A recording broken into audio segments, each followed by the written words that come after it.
Hey guys, Dalton here with US Steam, and you just got your Eagle Plus assembled, and now it's time to use it. So first things first, plug it into the wall, directly into the wall, and if not, if you need more length, more power to get to a power source, we want to make sure that we use a 12 gauge extension cord, so 12 gauge thick minimum at no more than 25 feet. And that's going to make sure, we also need to make sure that it's the only thing plugged into that outlet and that you have a sufficient 15 amps. So that's the first thing to make sure of. So we plug this one in. Now, when you get the machine and you turn it, you plug it in, it should come out of the box turned on, the master switch. But if not, and you have no power, there's nothing on the screen that's lit up, you just flip this down, which you'll hear it beep, and you're gonna get a blue light. Now, when you hear that and that blue light kicks on, you should hear kind of a little buzzing sound out of the machine, very normal. However, after about 5 seconds, that will shut off. So the machine will go essentially idle, just as now. The blue light will go away. That's going to tell you that you have power to the machine, but it's not actually on. So we're gonna push the first button here, which looks like a steam indication. Looks like a steamer kind of blowing out.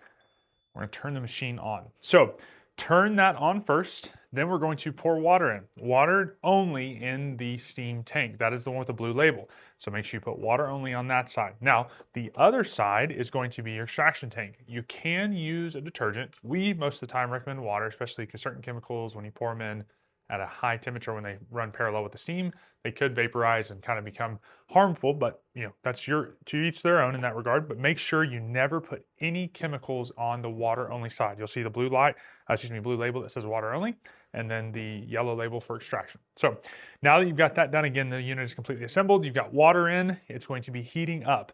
There's going to be a little icon that looks like a little U shape, kind of a prong. That is going to be the heating element. That is going to blink while the machine is heating up.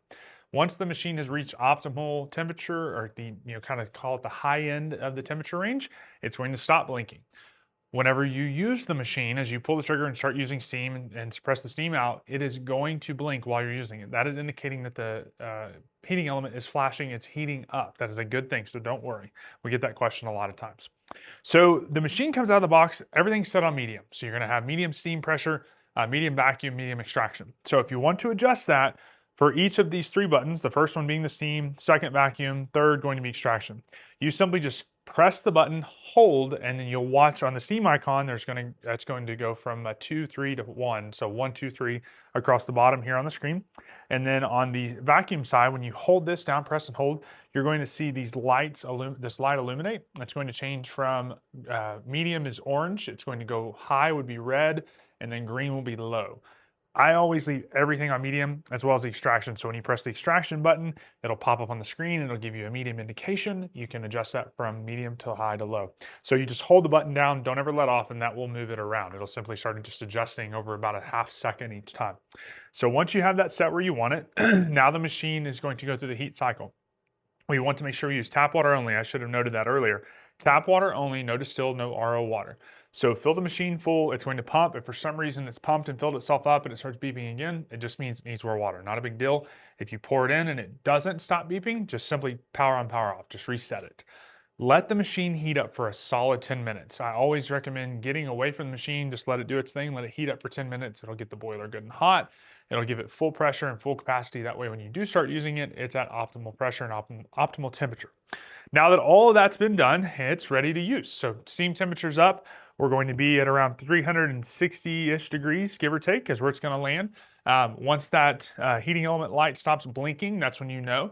And again, as I mentioned, it will do that the first time, but then it will stop, it will blink as you're using it. So now that we've got that done, we're going to purge out the hot water.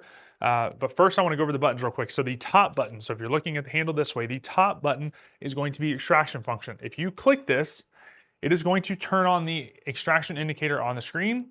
If that's on, when you pull the trigger, you're going to get that burst of whatever is in that extraction tank. So if you don't need it and you just need steam only, be sure that that's off. Bottom button is going to be your vacuum tank. So if you're steaming, cleaning, right, and you're making a mess, you want to vacuum it up, we're going to click the bottom one, turn it on. None of these settings can be adjusted from the handle. They have to be adjusted from the machine directly. So make sure once you have it set where you want it, then you use the handle. And then every time you use the steam the first time, you're going to get a burst of water. You'll see here as we pull the trigger, we're going to get purge of hot water. Very, very normal. Do not put your hand in front of that, right? We do not want to burn ourselves. So the first time you pull the trigger, it's going to purge water out. not to worry. It always does it. You can simply vacuum it up or you can sort it down a drain or in a sink. But it will happen, especially if the machine's been sitting for roughly 45 seconds to a minute or longer. You're always going to get that burst of hot water. So we've gone through everything as far as how the machine works. We want to make sure that you use the machine properly, have the settings where you need them. And now that you've done that, you're ready to go.